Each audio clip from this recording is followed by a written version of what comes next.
My wife is not who I thought she was. The boxes were unpacked, mostly. Our new house, a Victorian on the outskirts of town, felt less like a home and more like a movie set. It had character, Sarah had said, the kind modern houses lacked. I'd agreed, mostly because I loved seeing her eyes light up. Now, surrounded by antique furniture and shadowy corners, I wasn't so sure. Sarah had always been drawn to the unusual. An artist, she saw beauty where others saw decay. I was the opposite, a software engineer, logic my guiding principle. We balanced each other, or at least, that's what I thought. The first week was idyllic. We explored the nearby woods, Sarah sketching furiously in her worn leather-bound notebook. The air was crisp, the leaves turning, a perfect upstate New York autumn.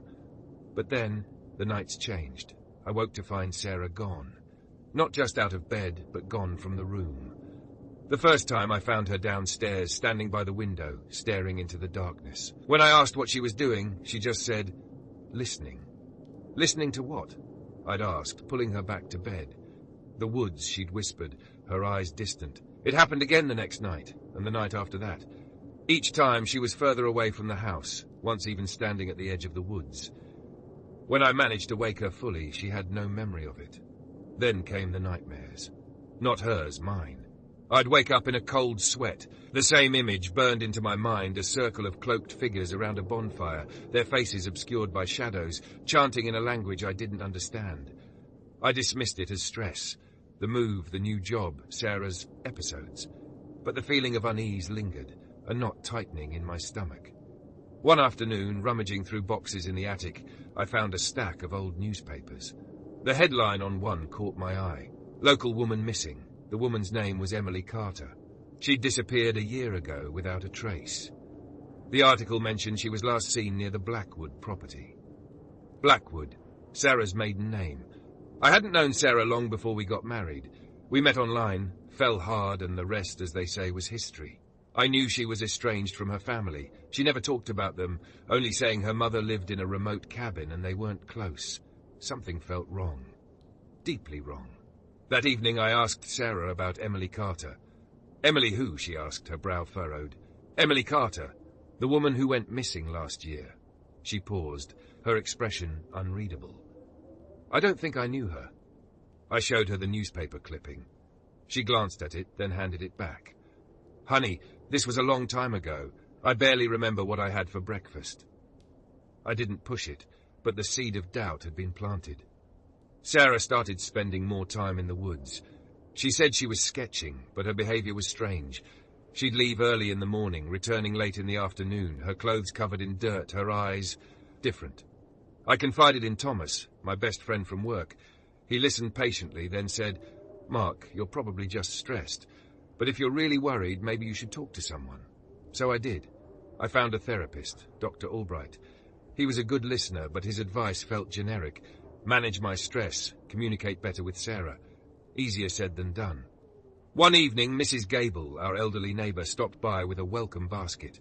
She was a sweet old lady, full of local gossip. As she was leaving, she paused at the door. You know, the Blackwoods have been here for generations, she said, her voice low. Some say they're different. They keep to themselves. There are stories, you know, old stories about the woods, about rituals. I dismissed it as small-town superstition, but her words echoed in my mind. A few days later, I was cleaning out the garage when I found it.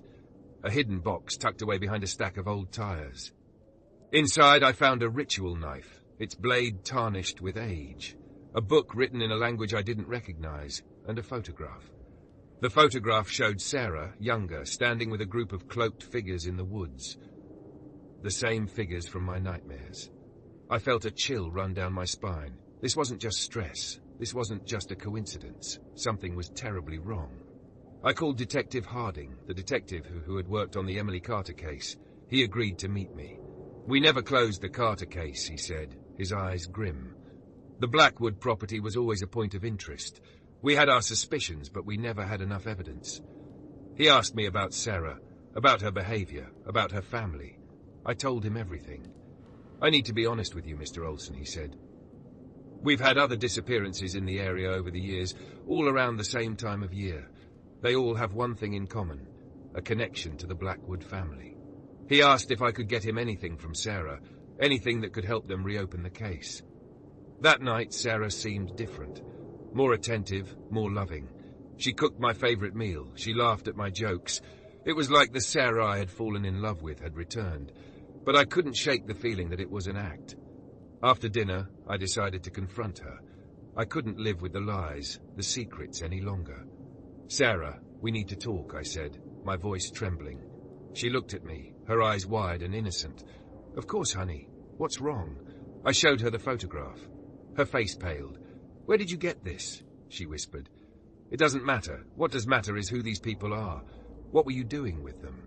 She hesitated, then said, "It's nothing, Mark. It was a long time ago, just some friends. Friends who wear cloaks and perform rituals in the woods." I asked, my voice rising. "What kind of rituals, Sarah?" I showed her the knife, the book. She flinched. "I can explain," she said, her voice pleading. "You just have to trust me." "Trust you?" "You haven't been honest with me since we moved here." I told her about Emily Carter, about Mrs. Gable's stories, about Detective Harding's suspicions. She denied everything. She said I was being paranoid, that I was letting my imagination run wild. "You don't understand me, Mark," she said, tears streaming down her face. "You never have." "Then help me understand," I pleaded. "Tell me the truth." She stared at me, her eyes filled with a mixture of fear and anger. Finally, she spoke. "It's complicated," she said, her voice barely a whisper. "My family, we have a history, a connection to the woods." "What kind of connection?" She hesitated, then took a deep breath. "We made a pact, a long time ago, with something ancient, something that lives in the forest." I stared at her, dumbfounded. "A pact? With what? Some kind of demon?" She shook her head.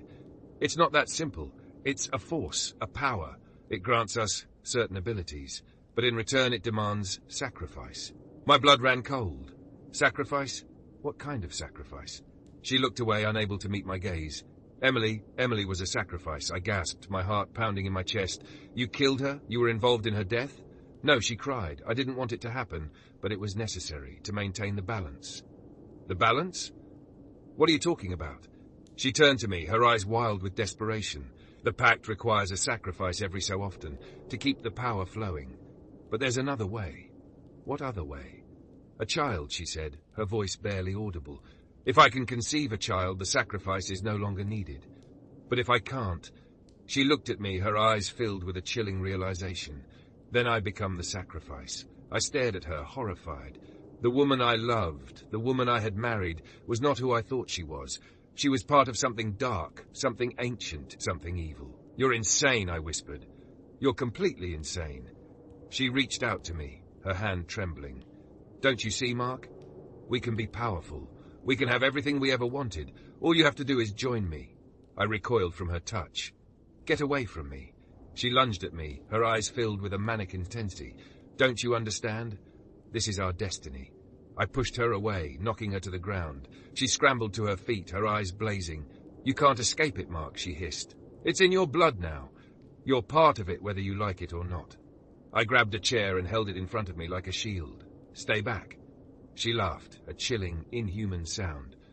Then she began to chant. The words were strange, guttural, the same language from my nightmares. As she chanted, the lights began to flicker. The air grew cold. A presence filled the room, something dark and malevolent. Sarah's eyes glowed with an unnatural light. Her voice deepened, becoming something not entirely her own. "You cannot deny what is coming." The room plunged into darkness.